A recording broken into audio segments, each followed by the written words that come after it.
Chapter 14. Man who is born of woman is of few days and full of trouble. He comes forth like a flower and fades away. He flees like a shadow and does not continue. And do you open your eyes on such a one, and bring me to judgment with yourself? Who can bring a clean thing out of an unclean? No one. Since his days are determined, the number of his months is with you.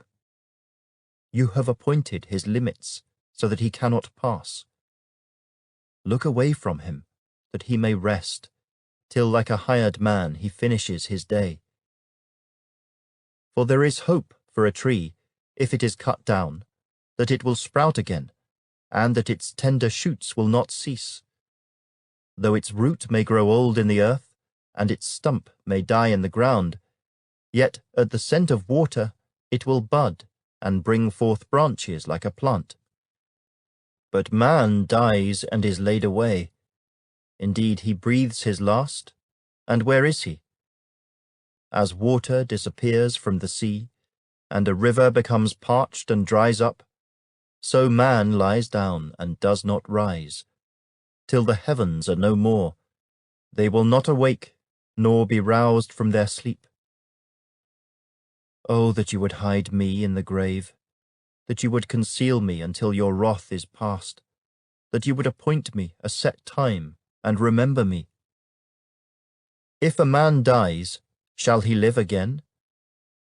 All the days of my hard service I will wait till my change comes. You shall call, and I will answer you. You shall desire the work of your hands. For now you number my steps, but do not watch over my sin. My transgression is sealed up in a bag, and you cover my iniquity. But as a mountain falls and crumbles away, and as a rock is moved from its place, as water wears away stones, and as torrents wash away the soil of the earth, so you destroy the hope of man. You prevail forever against him, and he passes on. You change his countenance and send him away. His sons come to honor, and he does not know it. They are brought low, and he does not perceive it. But his flesh will be in pain over it, and his soul will mourn over it. Chapter 15. Then Eliphaz the Temanite answered and said, Should a wise man answer with empty knowledge, and fill himself with the east wind? Should he reason with unprofitable talk, or by speeches with which he can do no good? Yes, you cast off fear, and restrain prayer before God. For your iniquity teaches your mouth, and you choose the tongue of the crafty. Your own mouth condemns you, and not I. Yes, your own lips testify against you. Are you the first man who was born? Or were you made before the hills? Have you heard the counsel of God? Do you limit wisdom to yourself? What do you know that we do not know? What do you understand that is not in us? Both the grey-haired and the aged are among us, much older than your father. Are the consolations of God too small for you, and the word spoken gently with you? Why does your heart carry you away, and what do your eyes wink at, that you turn your spirit against God, and let such words go out of your mouth?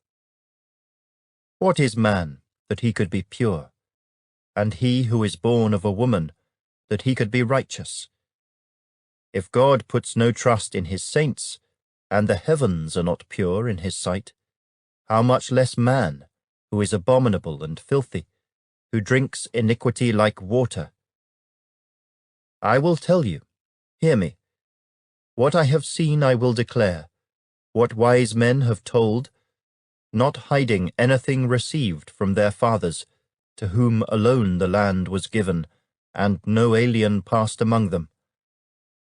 The wicked man writhes with pain all his days, and the number of years is hidden from the oppressor. Dreadful sounds are in his ears. In prosperity the destroyer comes upon him. He does not believe that he will return from darkness, for a sword is waiting for him. He wanders about for bread, saying, "Where is it?" He knows that a day of darkness is ready at his hand. Trouble and anguish make him afraid. They overpower him like a king ready for battle. For he stretches out his hand against God and acts defiantly against the Almighty, running stubbornly against him with his strong embossed shield. Though he has covered his face with his fatness and made his waist heavy with fat, he dwells in desolate cities, in houses which no one inhabits, which are destined to become ruins. He will not be rich, nor will his wealth continue, nor will his possessions overspread the earth. He will not depart from darkness. The flame will dry out his branches, and by the breath of his mouth he will go away. Let him not trust in futile things, deceiving himself, for futility will be his reward. It will be accomplished before his time, and his branch will not be green. He will shake off his unripe grape like a vine, and cast off his blossom like an olive tree. For the company of hypocrites will be barren, and fire will consume the tents of bribery.